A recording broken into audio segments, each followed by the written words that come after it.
Guys, for that. Taste is always very tasty, and I know we like to eat our sandwiches. So first, I'd like to welcome Chairwoman Larson from James City County is new to the board. Welcome.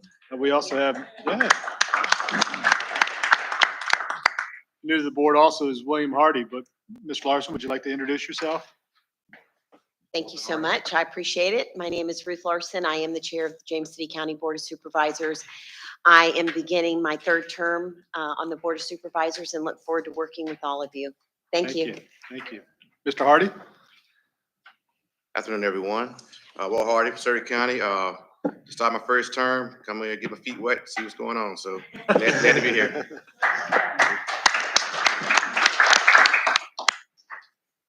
Okay, takes us next to the approval of the agenda. Someone like to make a motion?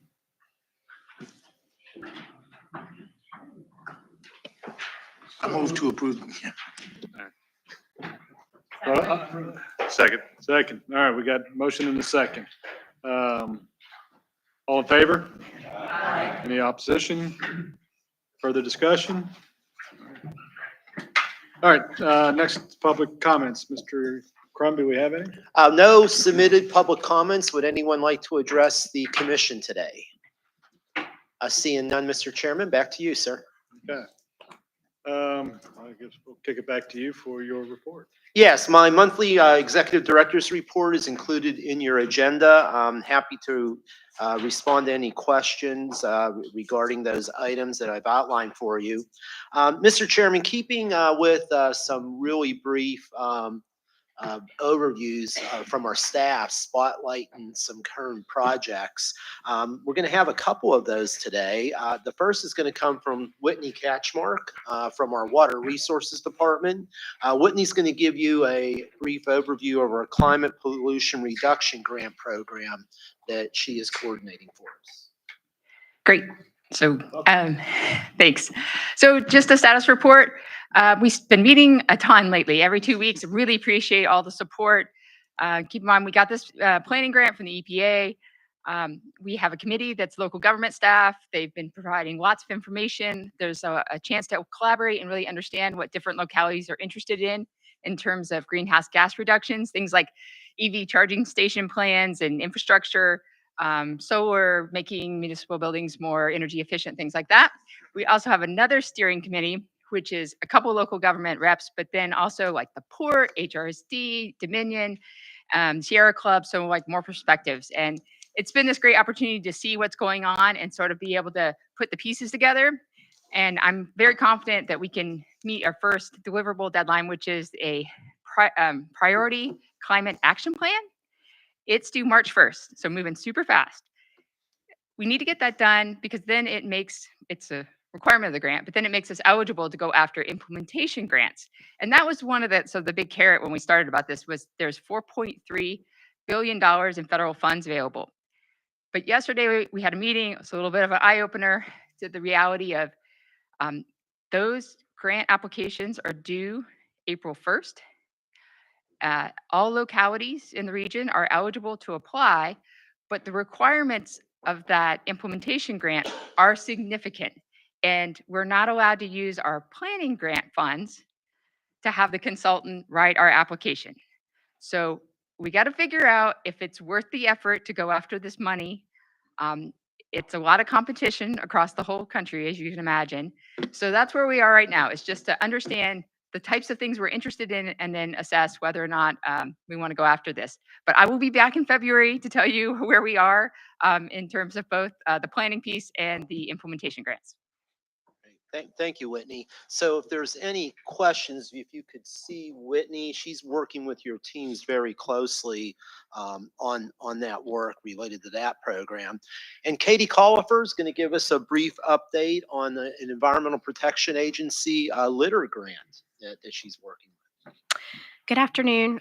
So in November, our organization was selected by EPA as one of 25 recipients across the country to receive the Recycling Education and Outreach Grant. So this grant falls under the Solid Waste Infrastructure for Recycling Grant Program under the 2021 Bipartisan Infrastructure Law. And the goal is to improve the effectiveness of residential and community recycling programs through public education and outreach. Hampton Roads will be receiving $1.96 million to this end over a 3-year period beginning in March, as Whitney's wrapping up her deliverable. Will just be getting started. So to administer the program, we'll be working closely alongside your staff to collect local recycling program information, develop and execute pre and post benchmarking survey to assess and measure our progress along the way.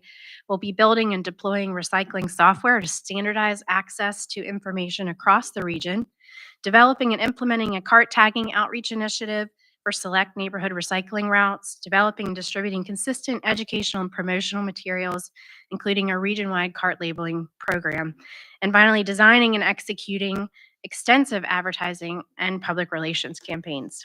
I believe our application was selected because of our efforts to date to coordinate and implement and adopt the regional Start Smart Recycle Right campaign, and just because of the collaborative network we already have among our 17 jurisdictions to do this work successfully. So I look forward to coming back to you with updates as we start the project and move along over the next 3 years. And hopefully, we're going to, I will say not hopefully, improve the landscape of recycling here in Hampton Roads. Any questions? Thanks, Katie. And likewise, any questions or for more information on that program, if you could please touch base with Katie. But we wanted you to know about those 2 efforts that they summed up quickly, but as you can imagine, it's a lot of work going on. Mr. Chairman, if I could please mention just a couple of other items very quickly. Elmore from Suffolk, I'm sort of going to follow up on that subject real quick.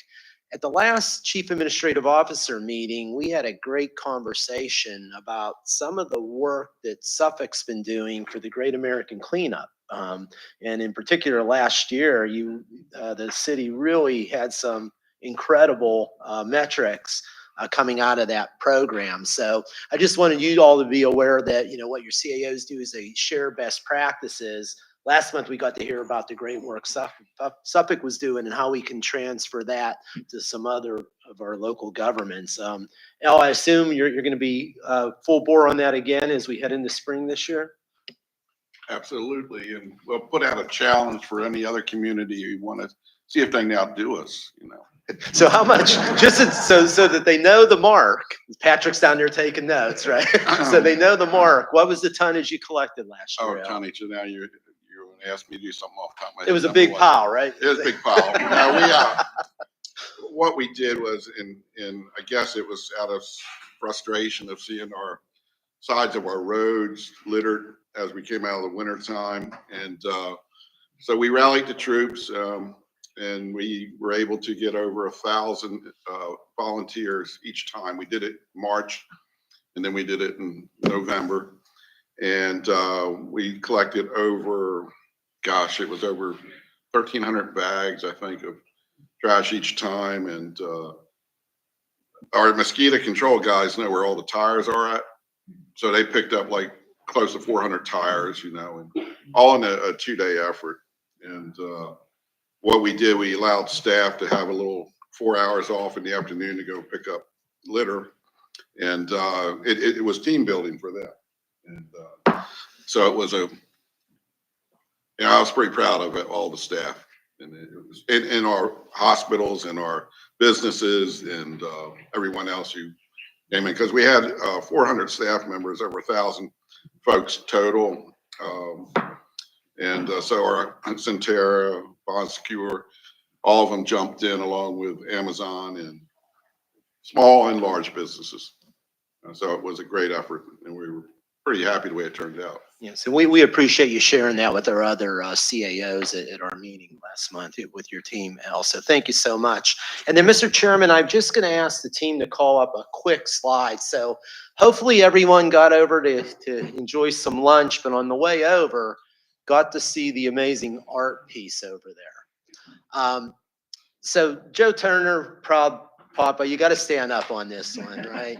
So Joe is our communications administrator. His daughter, Abby, is a senior in high school and just incredibly talented. What you saw over there, this shows her laying out the lettering. If you wouldn't mind flipping real quick, she sketched that with chalk. And I couldn't believe it, right? You'd be there, she'd start, I'd come back 15 minutes and a letter's complete. And she blended it all in with the chalk artwork. It's really, really super amazing. So this is Abby with her finished piece. Joe, I believe her Instagram's over there that people can take a look at some of her other work. But boy, keep an eye out for her. She's going places. And Joe, thank you for cooperating. But please, we're going to have Abby come in. She's at class at the moment, right, Joe? But we're going to have her come in for a more formal recognition. But I did want you to see who did that great work. And already we found the media is using this as a place to do interviews. So for all you to get interviewed here, you might have that as a backdrop. So thank you, Joe. Mr. Chairman, that concludes my report today. Okay, great. Yeah, thank you, Joe. Should be very proud of Abby.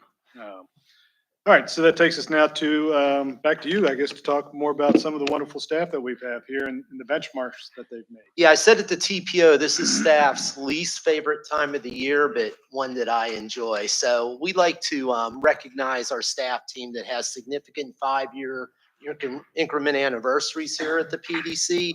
And there's just a couple people I'd like to have stand up, and I'd just like to say a few words on their behalf today. Sarah Kidd from PDC Senior Regional Planner, 20 years with the HRPDC. Does it seem like it, Sarah? 25. So Sarah is our regional planner that coordinates our regional geographic information system, GIS mapping.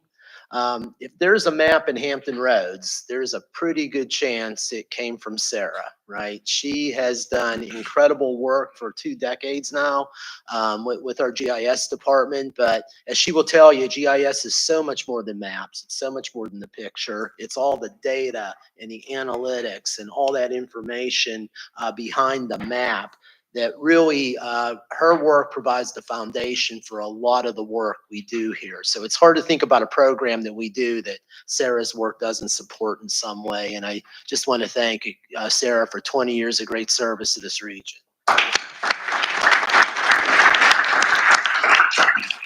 Ben McFarland, our Chief Resilience Officer. So you all know Ben. He is the guy that really has led so many of our efforts around sea level rise and resiliency. Ben has been published in this space. If you think back to the sea level rise scenarios that have been approved by this commission that are used to plan and guide design around flooding in this region, that's just a small slice of Ben's work. Some of you know about the joint land use studies that Ben has been the project manager for, and the leadership he's provided in that space. And, you know, he's our Chief Resilience Officer because when you're looking for advice on issues related to flooding and how to deal with those issues, Ben is the person that serves as that resource for all 17 local governments and their technical staff. So 15 years, Ben, good to get you signed up for at least 15 more, right? All right, there you go. Okay, we have 2 employees that have been with us for 10 years. Rebecca Easton. Rebecca is part of the great small but mighty team with Katie that support Ask HR Green. You hear about Ask HR Green all over the community. Rebecca is one of the people that really make that happen. And I can't believe how much output they do, how much hard work they do, and what an incredible impact they have on all parts of our community about environmental education. And Rebecca is one of those employees that makes hard work look really easy because she's so good at it. So thank you so much for everything you do, Rebecca. So Felicia is out, I believe, at her station, right, Kelly, and not with us in the room. But I do want to ask if you get a chance, Felicia Williams. She staffs our front reception desk. I call her our director of first impressions. You know, when people walk in the building, when they call up the phone, when they're trying to get to me or other people, Felicia is the first impression people have of our organization. She's been with us now 10 years and really is one of those people that, there's some of us that get to stand here and be in front of the microphones, but she's one of those people that does the hard work every day that really supports all of us. If you do get a chance, I'd ask if you could congratulate her and thank her for all she does. So thank you for thinking about that. And then last but certainly, yes, thank you. And last but certainly not least, Cindy Mulkey. Cindy? So Cindy works with Kelly and Simone in our administrative team, as well as Felicia. But Cindy is really the foundation of our organization. The admin support that she provides, she thinks about problems and solves them for me before I even know they're happening. Right? And to have somebody like that can look forward in such a proactive way. All of your administrative assistants know Cindy. She's an incredible scheduler. I don't know how she manages 15 different schedules sometimes and finds meeting times that work for everyone. She's the one that manages my schedule. She lets me know, makes certain I'm getting where I need to go when I get there. But really just a forward thinking administrative professional. And Cindy, just want to thank you for everything you do every day for us. Back to you, Mr. Chairman. Thank you very much. So next, item 6 on the agenda, the Community Advisory Committee met December 14th, and today we have Mr. Gadul Yatrosky with us for the report. Thank you, sir. So in December, while you all were putting in your orders for Santa's elves, the Community Advisory Committee had a meeting, and we were privileged to hold that meeting in the Elizabeth River Project's Norfolk facility, which is nearing the end of its construction, but it was habitable and usable. It's a lovely space designed to provide best practices in a time of rising sea levels. I hope that everybody will take the opportunity to tour that facility. We are also working on revisions to our bylaws, trying to streamline them and make them more workable. So thank you very much. Thank you, sir. Item 7 on the agenda, the HRPDC bylaws require us to have an annual meeting with officers. We have Andrew McClellan here who headed up that committee. Which can we report, please? Yes, thank you, Mr. Chair. So during our October 19th meeting. I apologize, Ms. McClellan. Yes, my apologies. Sorry, guys. Thank you. I'll start over. So I'm sure everybody remembers during our October 19th meeting, the chair requested the nominating committee prepare recommendations for nominees for the officer positions for this upcoming year. The committee recommends the following members be brought forth to continue to serve as officers for the commission for 2024. There is no drum roll, however. They are for chair, Williamsburg Mayor Doug Pons, vice chair, Portsmouth Mayor Shannon Glover, treasurer, Isle of Wight County Administrator Randy Keaton, and as secretary, our beloved HRPDC Executive Director Bob Crum. That, my friend, Mr. Chair, is our recommendation from the nominating committee. Thank you very much for that. Would anybody like to make a nomination from the floor? Okay, seeing none, I'll close the nomination and ask for a motion. So moved. Second. There's a second somewhere down there. Oh, there we go. Thank you, sir. Okay, any further discussion? All in favor? Aye. Any opposition? Okay, we're stuck. Yes. All right, takes us now to item 8, consent agenda. Mr. Crum? Yes, and very quickly, if I may ask the forgiveness of the chair, one quick item before we do consent agenda today. We have a new employee here, and I failed to introduce Ms. Emma Corbett. Emma, would you mind standing just a real quick second? So Emma just began with us this week. She's a resilience planner in our Water Resources Department. She'll be working directly with Ben. And you can look forward to seeing Emma with your meetings around flooding challenges and some of those other resilience issues that we're dealing with as a community. So super excited to have Emma here. So please welcome Emma. Welcome, Emma. Very quickly, under our consent agenda, you have your meeting minutes and treasurer's report. We have some budget amendments, which mainly reflect some grants we received that we're passing through to your communities through our system. We are asking for authorization for me to enter into a contract for IT management services. That follows a very comprehensive RFP process that we went through. And you also have your calendar year 2024 regional meeting schedule. Mr. Chairman, I'd ask for a motion and a second and action to approve today's consent agenda. Second? All right, so there's a motion and a second to approve the consent agenda. Any discussion? All in favor? Is that a second? Or, sorry, any opposition? Seeing none, that's approved. All right, next on the agenda is the 2024 economic forecast, and I think we have someone different than Mr. Gutenberg to do it. Yes, so Nikki Johnson, your HRPDC economist, will be presenting the 2024 economic forecasts. Really look forward to Nikki's presentation to you and any discussion today. So Nikki, turn it over to you. Okay, good afternoon, everyone. So I'm here to talk about the economic outlook for 2024. But before we talk about future prospects for growth, of course, we want to start by taking a step back and looking at the last year and where we are as of today.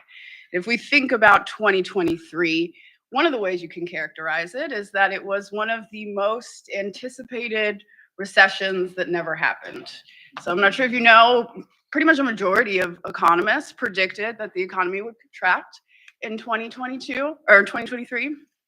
But what we saw is US GDP expanded. So the latest data for Q3 of 2023, we see on an annualized rate, real GDP increased 4.9%. Now that's the highest rate of growth since 2021. And if you look, the historical average is around 2.5%. So it's nearly double that historical average. Now, what happened? So we do know that the most recent increase in real GDP growth was largely driven by consumer spending. And so what we ended up seeing, and what a lot of economists did not really anticipate, was that we had a lot of excess savings that we'd accumulated during the pandemic. And so we were still drawing down on those.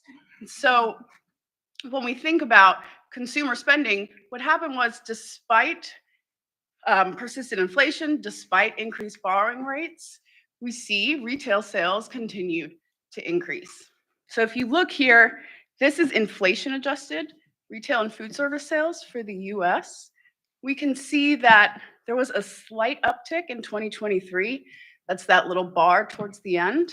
But let's look at this in the historical context. So we are down slightly from that 2021 peak, but when you compare it to the month prior to the pandemic, it's about a 13% increase between February 2020 and November 2023, which sounds good. And especially when you compare it to the prior decade. So from January 2010 to February 2020, retail sales increased 22%.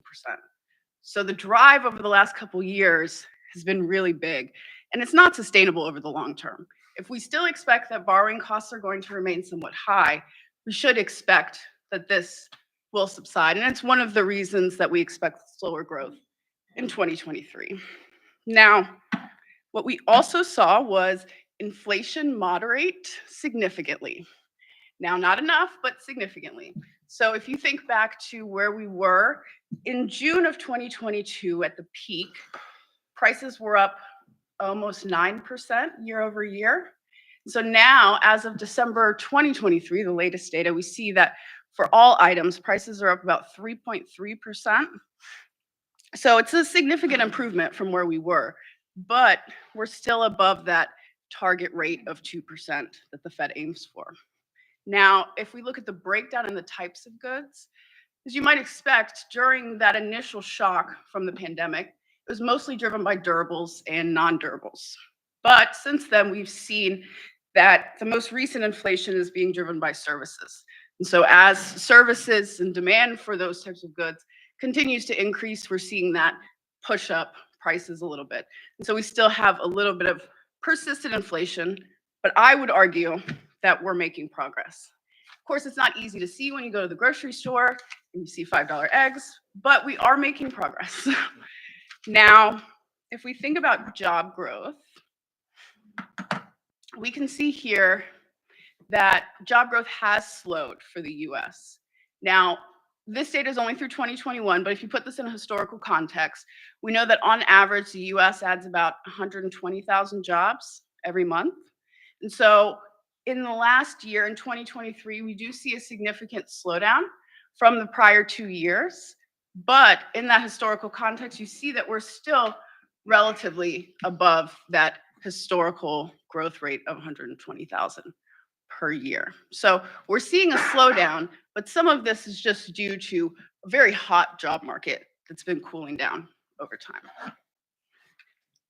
Now, we're also seeing a cool down in labor market churns, right? And so this is job openings and job quits. Now, this data here is for Virginia, but if we were to look at this for the US, you would see a very similar graph. The difference is that nationally, we saw job openings peak in early 2022, and in Virginia, it didn't peak until 2023. So we saw job openings at an all-time high in terms of historical data through 2013 in the state, but we are starting to see that cool off. And so what this is saying is that as of October 2023, there are about 254,000 job openings in Virginia. In that same month, we had about 102,000 job quits. But we're still seeing a cooling off effect. Some of that initial churn that we were still feeling the effects of from the pandemic are slowly starting to cool off.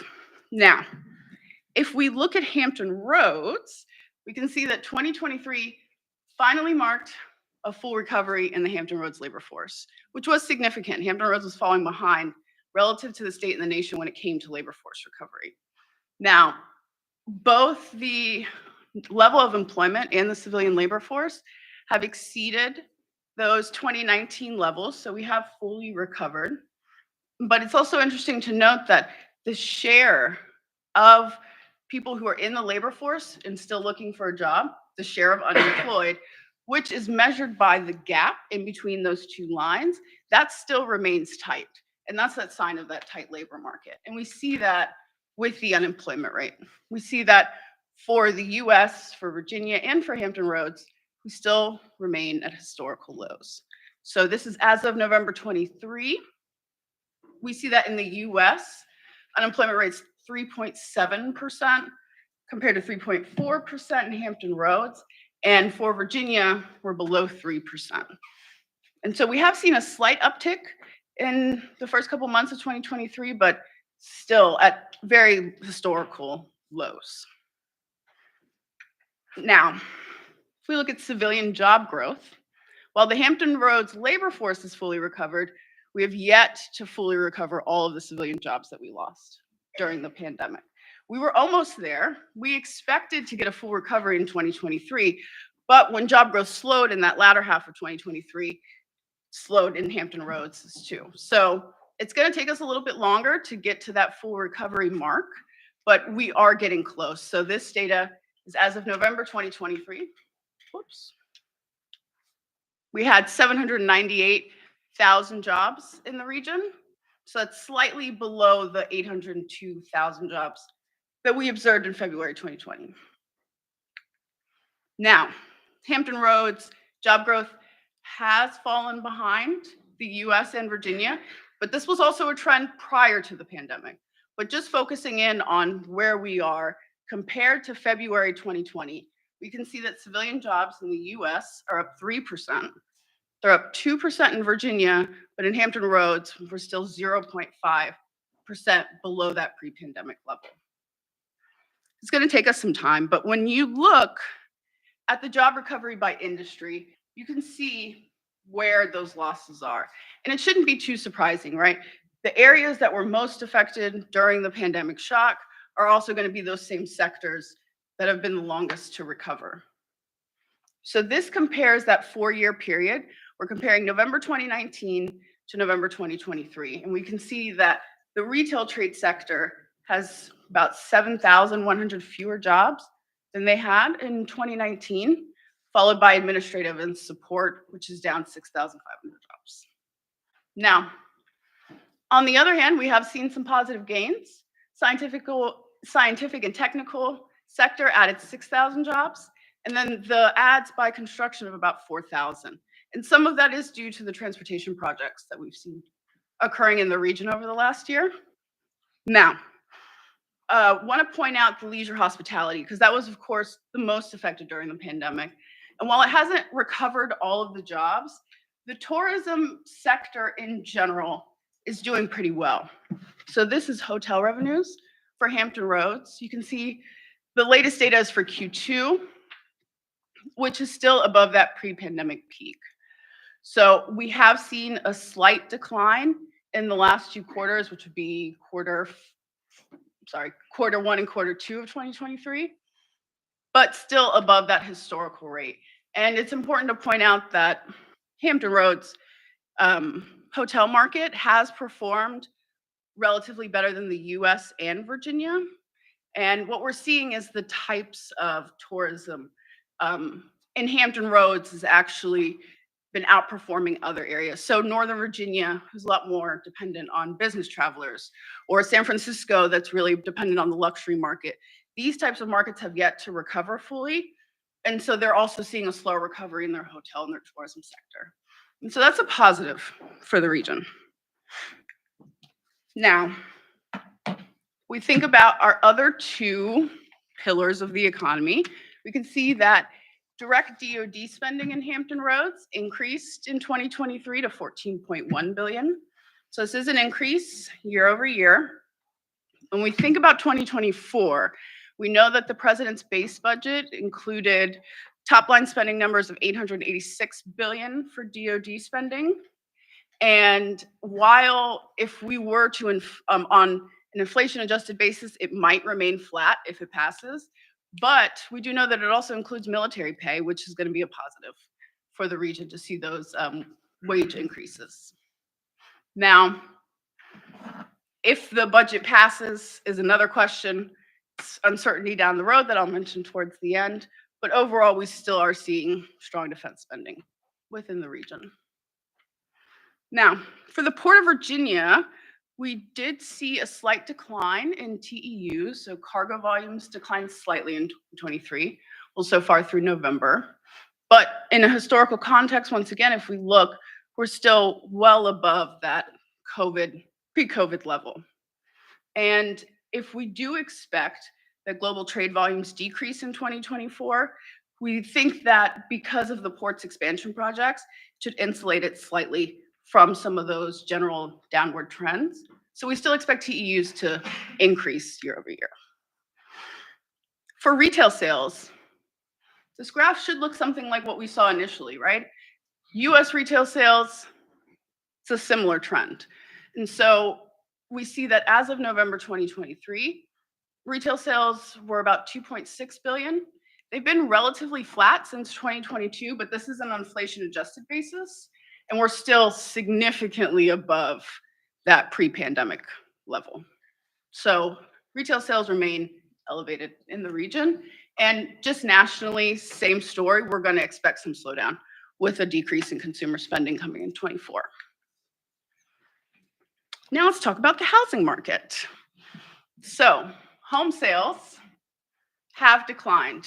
We saw a historic boom during COVID. The number of home sales in Hampton Roads reached about 3,600. Now they've declined significantly. The latest data shows that total home sales for October 2023 were about 2,000. So that's not just below the pre-pandemic levels, it's levels that we haven't seen since about October 2015. So a significant decline. Well, why? Mortgage rates, right? That's one of the significant drivers, is that the Fed, in an effort to curb inflation, which was largely driven by that housing boom, started to increase the federal funds rate. We know interest rates start to rise. So when we see here, we went from a low, historic low of 2.7% during COVID, and now we're about 6.7%. So we're down slightly from that peak of earlier this year that was upwards of 7%, but still some ways to go.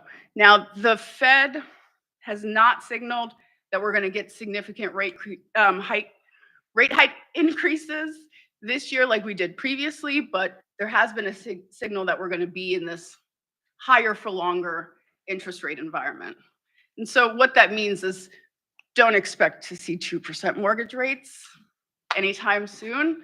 It should come back, but not in the very short term, because there's also implications for that as well.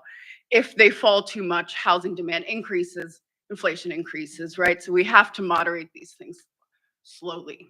Now, with mortgage rates increasing, we had home prices continue to rise. So if you think back to 2 slides previously, supply and demand here, right? So demand fell significantly. Oops. But prices are still up. So we see for the latest data, the median sales price of a home, an existing home in Hampton Roads, as of October 2023 was $333,000. That's compared to $251,000 in the month prior to the pandemic. So even though sales fell significantly, demand is down, prices are still up. And so how can we explain that? Well, if we look at supply, and so this is the month supply of housing inventory in Hampton Roads. And so what this is saying in the month prior to the pandemic, it took about 2.9 months to sell off all of the existing inventory in Hampton Roads. At the height of the pandemic, that fell to a low of 1 month. So we've rebounded some, but you see that as of October 2023, it's about 1.7 months. So we have yet to exceed that pre-pandemic trend. And so unless we significantly increase supply to meet demand sufficiently, we're going to continue to see house pricing increase. Now, Hampton Roads isn't the only area. It's been all over the country, right? Housing prices have increased all over, and it's important to understand where we fit in the national context. And so if you look here, the typical value of a home in the US is up 98.1% compared to January 2014. In Hampton Roads, it's up 58.4%. So still a significant increase, but housing prices in Hampton Roads tend to be a little bit less volatile and move a little bit slower than the US. So you'll see a difference in trend, but still the same as the national. So what does this all mean? Means that for 2024, as you could see, a lot of these indicators are indicating a slowdown, a general slowdown, but we don't see any reason to believe that there's going to be a recession. We forecast that real GDP, both nationally and in Hampton Roads, will slow in 2024. The question is, will there be a recession? Really just depends on a lot of the uncertainty that's baked into the market. So we think about some of the coming challenges that might affect these numbers. If you think about geopolitical conflicts, we have the issues in the Middle East, we have rising tensions in the Pacific. All of those will threaten not just global trade, but the global economy as a whole. And then we also know that we have a deadline tomorrow for a federal budget shutdown again. So while we expect that there will probably be a continuing resolution passed today, it's just kicking the can further down the road, right? And so all this uncertainty makes it hard to forecast, especially for Hampton Roads, who's so reliant on federal spending. And so that's why it's always important to make sure that we continue to diversify the economy to defend us against those insular threats. that's all I got. Thank you, Ms. Johnson. Certainly a lot of good information in there. I did have a question. Civilian job growth in Hampton Roads seem to be underpacing Virginia and the US. Is that a reflection of desirability to create new jobs, create new industries here? It's a trend that's been occurring since prior to the pandemic. I think if you look, while there was a time that job growth exceeded the US, ever since that we saw slower growth following sequestration after the Great Recession, we were just moving and growing a lot slower prior. And so this is somewhat of a continuation of that. It's hard to parse out what is causing pandemic-related growth to be slower. Good. Any other questions? Yes, ma'am. I had a question. One of the things that we're thinking about in Norfolk, your slide on hotel revenue, does that include short-term rentals? Let me get back to you on that because I'm not sure. I want to suspect dig it- in. Probably a Smith Travel related number, so I would doubt it does. I doubt it too, but I just want to make sure. Do you have a follow-up? Well, we're just trying to figure out how much tax revenue we're seeing Mm-hmm. that is diverting from the hotels because they're combing in our revenue streams Yeah. because they're paying the same. Mhm. So we're wondering if they're just going from one to the other and or how we treat that and how we're treating short-term rentals, which I know each of our municipalities is going to treat differently, and we hope that the General Assembly continues to observe that, by the way. But it's just it is a growing trend. I was just curious if there was any sort of economic data that you've seen. Yeah, in terms of the private rental market, that does become hard. There are a few data sets that we can explore that private companies do hold, and so that becomes with their own data issues. But I'll reach out to you. We can see if we can parse that data out. Thank you, Mr. Chair. Thank you. Any other questions? Okay, we would like to release this report to the public, and I need a motion to do that. Mr. Crum, is there anything you wanted to add? No, except that at each of your places, you're going to see Nikki's Economic Monthly. Hope you'll take a look through that. Nikki, this is something you put out on a regular Every month. basis. And maybe if they have any thoughts of things they might want you to take a look at, they could send them your way. So Please. just wanted to bring that to your attention. It's really good work. Yeah, so the front page is an article, and that's on a different topic every month. And so if there's ever anything that you would like me to explore, I'm definitely happy to hear. Please reach out. Thanks. Okay, I'm seeking a motion to release the Hampton Roads 2024 economic forecast. So move. Second. Any further discussion? Any discussion? All in favor? Aye. Any opposition? Motion passes. Okay, takes us to item D. Mr. Brown, you want to talk about parking lots? Yes, we're going to have Jill Sunderland from the HRPDC Water Resources Department come on up.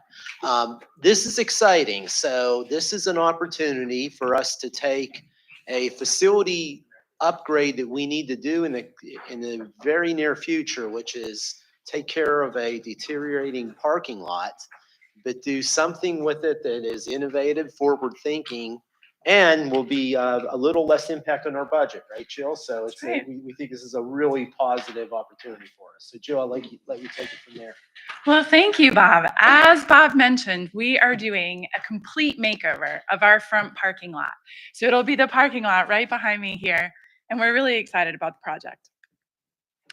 So here's our current parking lot, pretty typical, right? As we know, most development projects have a parking lot associated with them. They're essential for business. We need them for economic growth, all of those things. But we also know that they also really make an impact to how a community looks and feels, and they also have an impact to environmental quality. There are three primary impacts that traditional parking lots, such as ours, have on the local environment. First of all, because traditional parking lots are paved with asphalt and concrete, impervious surfaces, when it rains, the rainwater hits that impervious surface, flows off, and enters the nearest storm drain. So it can potentially contribute to downstream flooding. Secondly, as that rainwater is flowing over those hard surfaces, it picks up all kinds of pollutants on its way to the stormwater system. For example, there's gasoline and oils from our vehicles, there's fertilizer from our grassed areas and planting beds, there's trash, litter, all types of things catching up with that stormwater and flowing into the storm drains, which of course are connected to our local waterways. The third primary impact of a traditional parking lot is how it aggravates the urban heat island effect.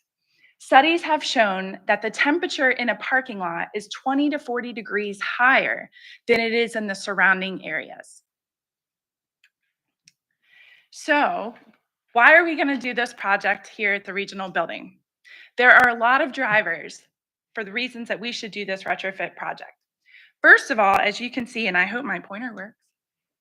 Oh, that's kind of neat. So you can see that our asphalt, as Bob mentioned, has been deteriorating. It's been there for years. We need to do something about it. But rather than simply just repave the lot with more asphalt, we would instead like to focus on regional program objectives. We can do certain activities to help meet the goals of the Chesapeake Bay total maximum daily load. We can do things that will improve the local water quality in our area. Just so you know, our parking lot drains to the Indian River, to the Elizabeth River, and then to the Chesapeake Bay. So, and the James River's in there too. So the other objective that we can really get after here is flood prevention. We talk about that all the time as a region, and here's an opportunity to do something about it right here on our own lot. And of course, we can't ignore how visible our building is. We get to host visitors like you all the time. I don't even know how many meetings we have in a year. I mean, there's hundreds of meetings here a year, really highly visible, and what an awesome opportunity to really showcase innovative stormwater design. So how are we going to pay for this, right? So what we did, the Department of Environmental Quality, every year for the last several years has been providing the planning districts in the Bay watershed a small grant over the years to try to help local governments implement their Bay TMDL goals. So we used our money from this past year to contract with AMT Engineering to fund the design of our parking lot project. The design was recently finalized and we're really excited about it. And AMT Engineering has done a really interesting job with it. And I'm excited to show you the practices. So for the construction aspects of this project, we're also going to be relying on DEQ funding. They have a grant, the Implementation Fund grant, that they have already offered to us. We're going to also chase some other grants for some aspects of it. And of course, some match from the PDC. We're really hopeful that we can stick to this plan, but the idea is by this time next year, we will have a completely made over front parking lot. So what is the design going to look like, right? So I hope you can see this, but on the left is our existing parking lot, very traditional. We have the little peninsulas with shrubs, with curbs around them. We have parking lot islands on these. There's one right here and one up here, and pretty much a standard parking lot. And what we're going to take it to is a green and sustainable one. So I'm excited to introduce all the stormwater practices that we'll be including. The first one is permeable pavement. As you can tell, what is really neat about permeable pavement is that when the rainwater hits the surface, instead of flowing to the nearest storm drain, it actually flows through the pavement and is trapped on your site without taking up any additional parking spaces, right? So we get to keep the same number of spots that we have, not reduce any functionality, yet we're retaining that stormwater on site. One thing that's interesting is I'm telling you permeable pavement must have 12 different names. It's pretty much all the same thing. Porous asphalt, porous concrete, permeable pavers, permeable pavement. It's all the same thing.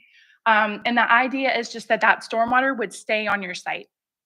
As you can see from this graphic, the way that it's constructed is there's this large crushed stone that's kind of on the bottom, and then a smaller stone on top, and then that permeable asphalt or pavement is on the top layer.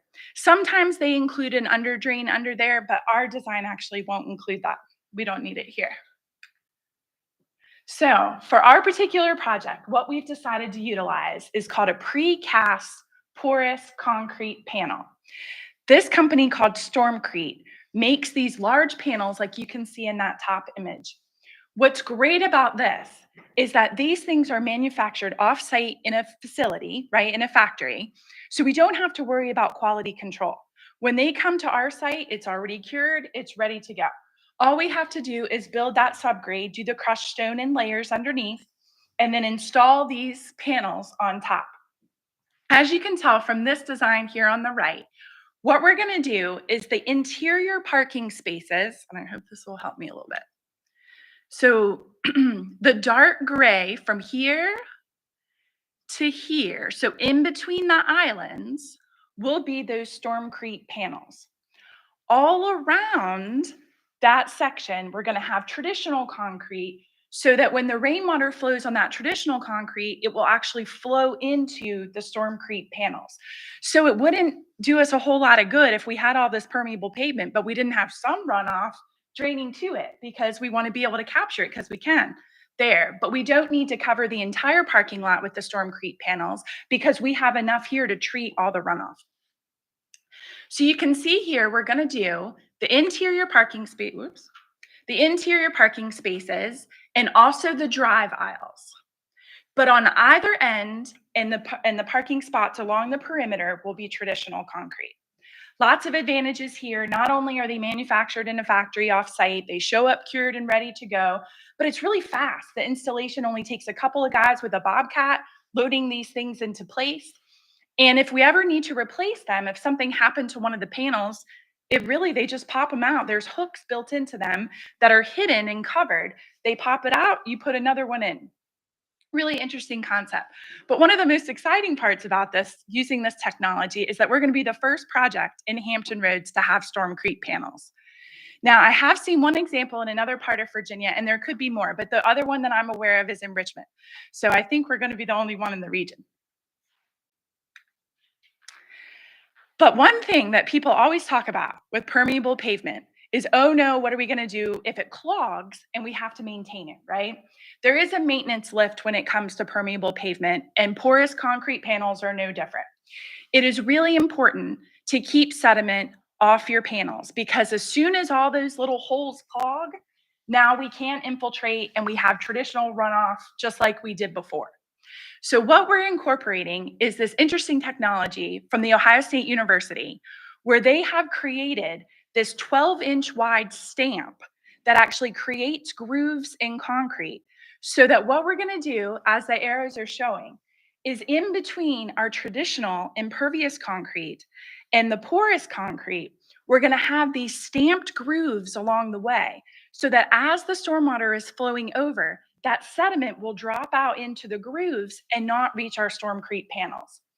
This is so cool. It's only the third pilot in the whole country to have it. We talked to our engineers at AMT Engineering. They contacted the engineers at Ohio State. They've done a pilot project on campus. They've done one in New York City, and we're going to be the third in the whole country. This is really neat. It's really going to reduce how often we have to maintain these panels, which basically means how often we're going to have to use the vacuum street sweepers, because that's how you maintain them. And we're going to get to do that much less frequently because we're trapping our sediment before it reaches it. Another innovative stormwater practice that we're including is a bioretention basin. This is what we're going to do, is take those two islands that I was talking about in our parking lot now, connect them with a landscaped bed in between, so right along the center of our parking lot. It's going to look very similar to this picture on the right-hand side. Bioretention basins are really popular stormwater practices because they have high pollutant removal and significant runoff reduction. Plus, I mean, they just look great. It's going to look great while it's functioning. So one of the things about bioretention, much like permeable pavement, it is constructed in layers. It may look like these plants are the ones that are doing all the stormwater treatment, but actually the biggest stormwater treatment happens underground in bioretention basins. The media and the soil mix is very specifically chosen. Sand, soil, organic matter, all of this to promote an environment that actually locks up stormwater pollutants, nutrients, all of that will be locked into this bioretention basin. It's important to note that currently in our parking lot, when it rains, the rainwater flows around these islands and goes right into the storm drain. What we're going to do is have this bioretention basin with curb cuts and, of course, our Ohio State little groove concrete grooves, right in front of the curb cuts, so that the stormwater will flow from the traditional concrete into the bioretention basin with less sediment because we're going to trap it before. But the idea is that the bioretention basin is sunken so that the stormwater actually flows into that instead of to the storm drain directly. Another aspect of this that we're also including, because why not? We're doing all this other cool stuff.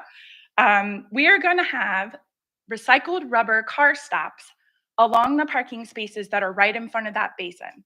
So that way no one will be driving into the bioretention basin. And it's particularly important because it is kind of sunken and people could drive in, it's not as obvious to stop there because there won't be a traditional curb. What's great about the recycled rubber car stops is that they don't chip, they don't fade, they're lightweight, easy to install, they look nice. I mean, this is going to be a nice bonus to have to the parking lot. So the third innovative practice that we're including is native plants. The bioretention basin will be absolutely full of nothing but natives. Along here, the service road, we're putting a planting bed right here along the service road that we share with the hotel. That is going to be all native grasses. You might notice now when you pull out of our parking lot, sometimes it's difficult to see if someone is coming down that service road.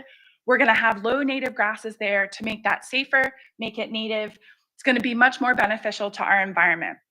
Why are we so focused on native plants?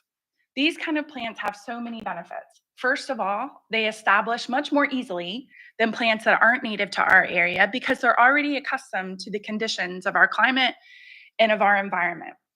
And they're an excellent habitat for various pollinators, including birds and bees. So what we're going to do here in the middle, you can tell, we're going to have this bioretention basin with the islands and right down the middle here. And in order to accommodate that, we are going to be pushing over these parking spaces on this side about 2.5 feet. So our little planting bed between the service road and our parking lot will just be more narrow. That's how we're making room for the bioretention basin. But inside of there, we're going to have 3 black tupelo trees. These native trees, as you can see in this picture here, they're really very beautiful trees, and they're the first ones to bloom in the fall.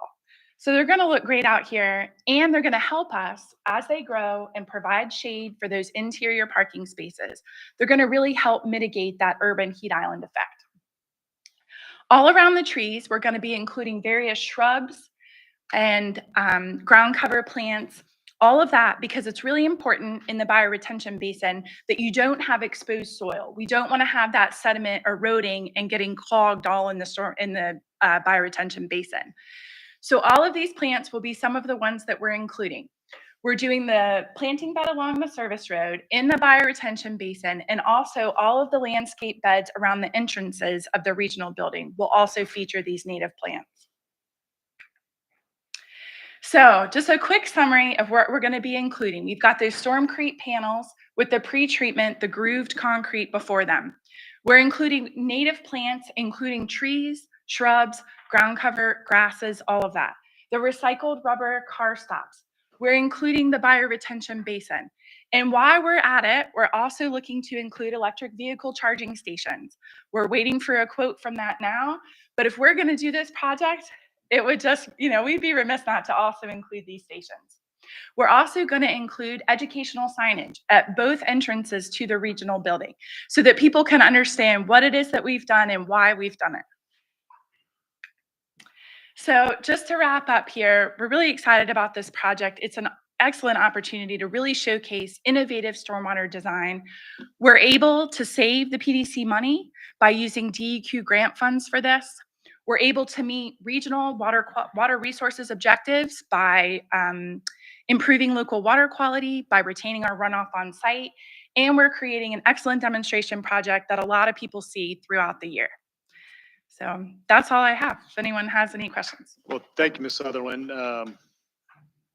Sounds like you're a little excited about the project. I am. Well, I think, it is a great project. And as you pointed out, it's a great opportunity to showcase what can be done, and what better place to do that than where all of us get to see it and action. So thank you for the report. Are there any questions or discussion? So no questions. So great job. Thank you. All right, thank you. Okay, next on the agenda is Mr. Grutendorf's going to talk about the retreat and give us some feedback. Thank you, Mr. Chairman. Following the retreat in November, we promised we would come back to you with a quick recap. And I get the unenviable task of following Nikki and Jill, who had exciting presentations. So you'll just have to bear with me on this. I'm not going to say it's that boring, but I mean, not that fun either. All right, so let me start with something really boring. Why do we have planning district commissions? How long can we make this take?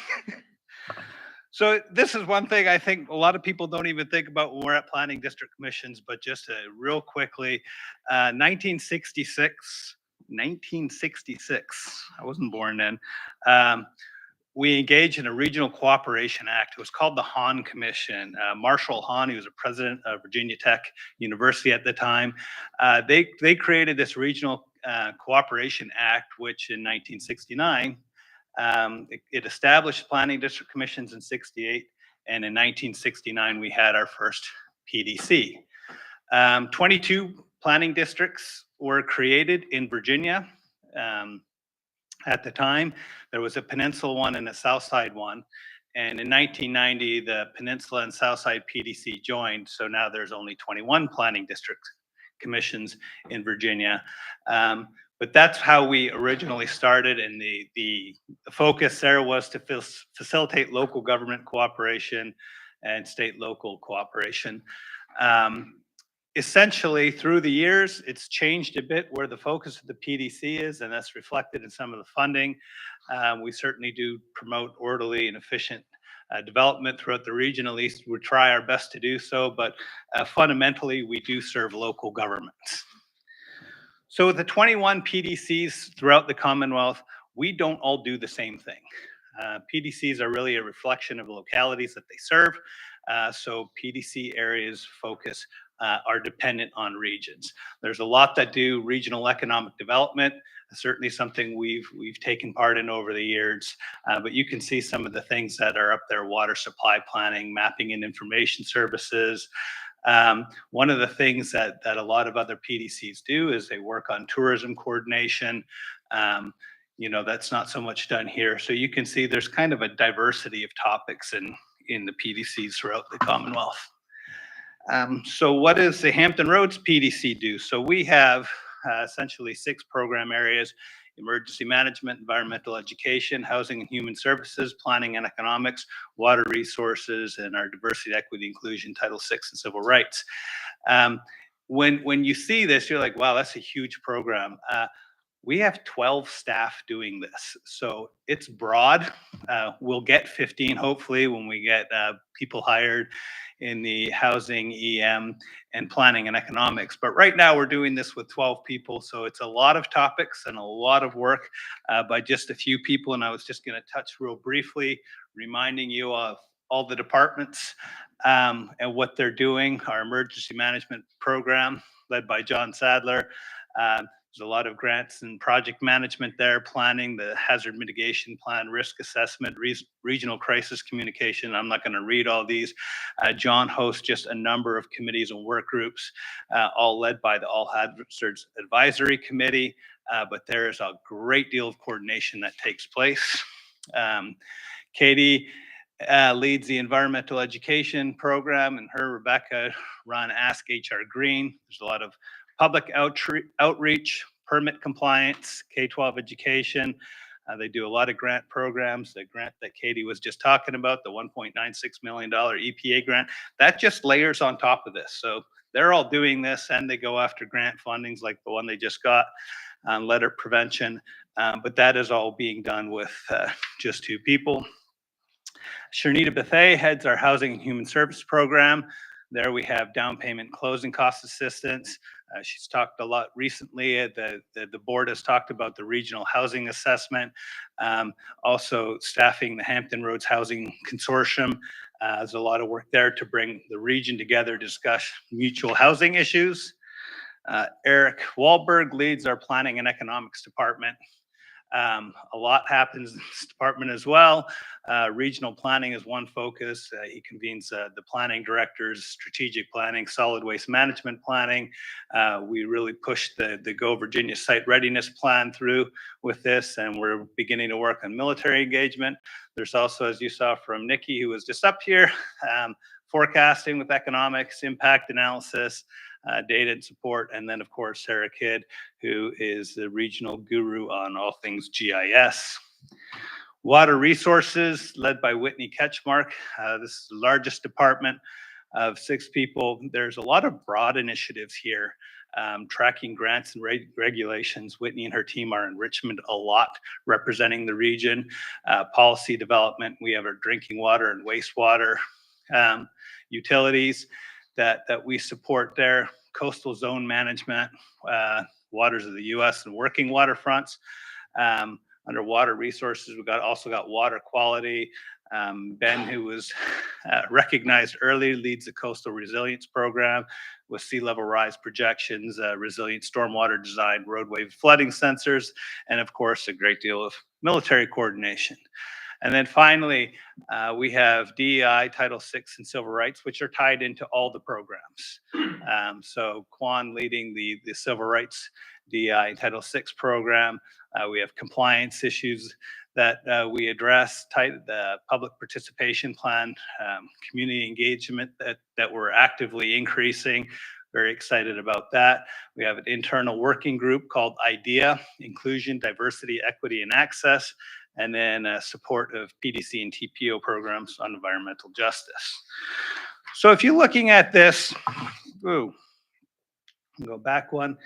I try to group this in a way that kind of makes sense. So what does a PDC do? Well, there's a lot. A lot of it is coordination, consensus building. If I was going to say, here's the 5 things we do. Coordination and consensus building is a large part of what we do. Facilitation and convening. We convene a lot of groups at all different levels from, sometimes the feds are involved, sometimes the state is involved, but a lot of this is different layers of government within Hampton Roads. So your staff from your localities and regional groups, we facilitate those meetings. Many times we're the support. We're lifting those up, trying to make sure that things get done. Sometimes we're in the leadership role. We're trying to make sure that we're marching down the right path. And then there's constantly monitoring and evaluation of what we're doing. Is it working? Do we need to change direction? Do we need to increase, decrease? So that's a big part of what we do. A lot of this comes down to efficiencies. We're looking for, shared best practices. Jill was just up here talking about a parking lot. Why is a parking lot so relevant? One of the things that this parking lot serves is shared information on best practices. Jill and Casey just had a stormwater meeting yesterday, right? This information gets shared with the localities so the localities know what's going on. So if we bring something like this in as an example of how you can do it, proof of concept, let's take this in, let's prove that we can do it. Let's be that support for the region, but also leadership in saying we can do this. If we can get grant funding, we can do best practices, and we can share those best practices among 17 localities. So we had the retreat and went around the room with 6 different groups. Following the retreat, we asked the board real quickly when everybody's trying to get out of here because they were tired. Before you go, tell us something that caught your attention today. Is there a specific topic that you'd like to bring to a future meeting? And what possibilities for regional cooperation are you excited about? And I just wanted to share with you some of the feedback that we got. There's interest in expanding collaboration with respect to juvenile detention facilities and mental health issues, improved collaboration among the localities, and collecting and disseminating GIS information. Sarah Kidd does a lot of work with that HRGO site. Certainly would be helpful if it was easier. Discussed addressing issues in a collaborative manner. to enable localities to learn from each other. Certainly that we do that across government levels, but we can never do that enough. There was a lot of talk on the EM front, and I think John unfortunately is not here today, but kind of interested in what is it that we do with EM, and a lot of what we do here is we're not actually in the emergency helping out, but it's a very proactive approach, organizing, getting things ready ahead of time so that we know what the region can work together in case of emergency. There was a discussion of a regional approach to local government workforce, especially so that we're not necessarily stealing and competing with each other, but maybe provide mutual benefit to localities on that front. And then an avenue to provide a coordinated response to Commonwealth local government issues, which is certainly something we try to do. We get everybody together with the regional legislative package, but also with departmental stuff, where we can go and say, this is what Hampton Roads would like to see, this is what Hampton Roads wants or demands. We push that forward. And then there was discussion of LiDAR data as well. That is important to seamlessly put together for our region so we can look at things related to flooding.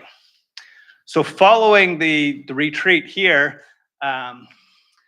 we did a staff hot wash just to make sure that everybody was super tired. And so we went over, we talked for an hour and a half and asked staff, okay, we had this retreat, it's certainly a different format. Let's talk about it and here's some of the feedback we got. That was exhausting. 6 groups was way too many.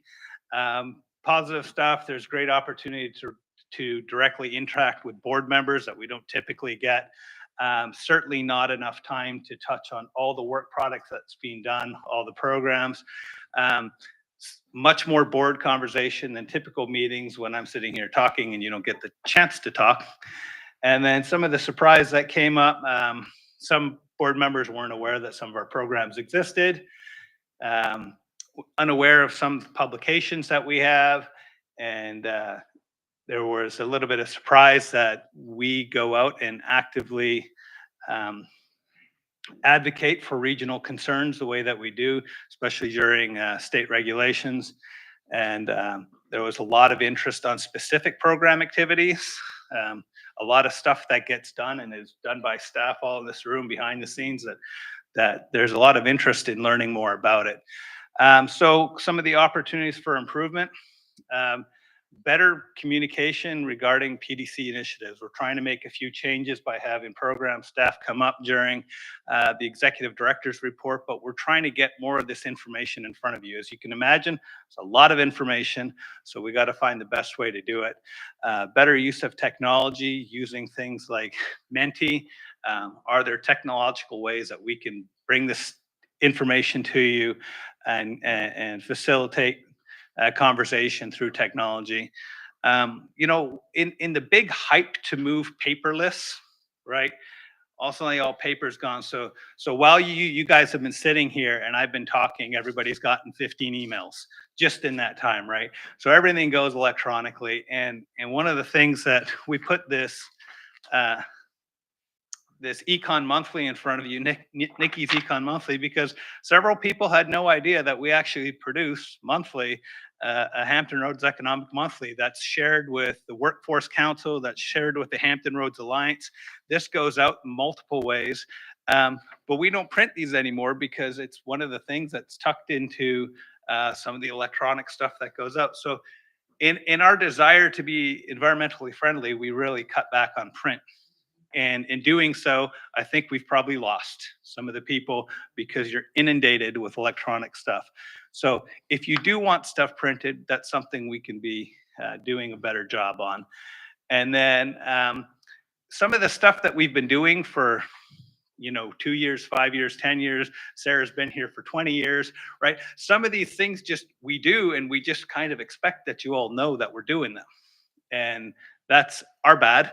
And so we need to come back and say, here are the things that are ongoing or things that we're working on, and come back to you and provide updates on them. So that was some of the feedback that I got. I try to do this really quick because Sheila wants to get out of here. But I would be happy to entertain any discussion. I know you all were running out last time, so if there is any discussion on things that we can do different, things that we could do better, or things that you'd like to see us doing, I'd love for you to share that now. Thank you, Greg. For me, I thought the retreat was very successful and, first of all, gave all of us the opportunity to interact with staff and understand better what it is that happens here at the organization that ultimately benefits us in our communities. Are there any discussions or thoughts? Yes, sir. One thing I'd like to ask, if we could get those presentations from today's Senate, I hate to say electronically, but, but those are really, I think those are really informative we can use to share with other people. And I really like the parking lot idea because we're going to redo our parking lot. I don't know if we can, ours is a much larger parking lot, so I don't know if we can do it that way, but I think it gives us a lot of ideas. And Nikki, I had a question. If you could, do you have a breakdown of when it showed the average housing or median housing price? Do you have it broken down in more tiers to show? There's a lot of concern about, workforce housing, affordable housing, whatever you want to call it. And I know we seem to be inundated with higher price housing. And I just want to see if there's a way to break that down or if that's possible. Yes, I believe that we do have some options that kind of break it down by housing type. I think demographics are a little harder, but we can explore that now. Okay. And do you have the information by locality, or is it a regional basis? Yes, usually. It just depends on the source. There are some things that do provide it on the county basis, but others not as much. But we do have building permits, housing prices, those types of indicators we do have at the county level. It just gets harder when you drill down. So Okay. It's a trade-off. Thank you. Good. Anybody else have any comments or thoughts? Okay, thank you.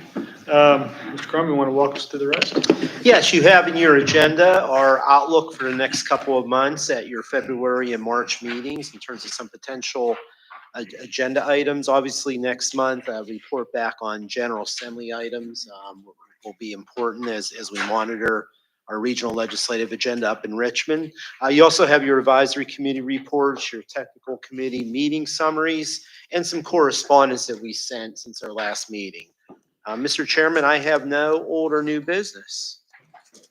Any from the audience? Yes, please, if you don't mind. Well, am I the audience? Yep, you are. Okay, all right. Didn't know if it was board or audience, but we have some wonderful things going on the peninsula. And I think it might have been 5 or 6 years ago, the last time that we were on the peninsula. And so I'd just like to put the thought out there that maybe we can have one of these regional meetings over on our side. Hampton would be a great place to host it, but we'll allow Newport News if they want to consider it. What about York County? Yes, we consider any place on the peninsula. We can go to Williamsburg too. Yeah. We'd be happy to have you in Williamsburg.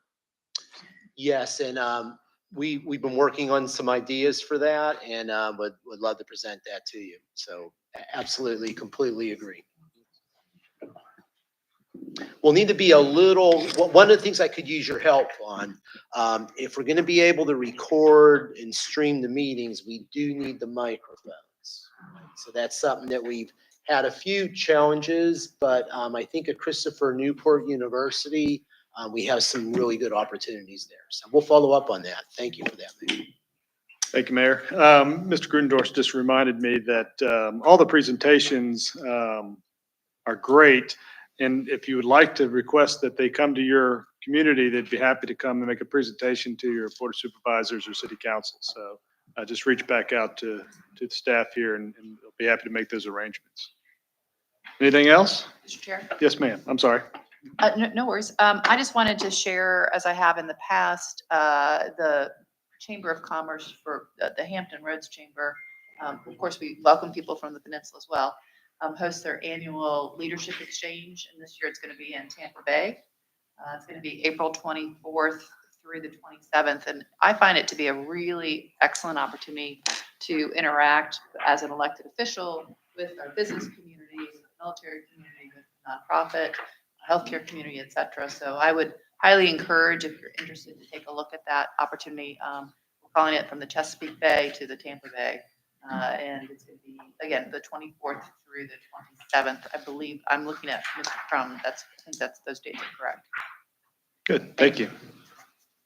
Okay. See no more red mics open. We will adjourn the meeting. Thank you very much.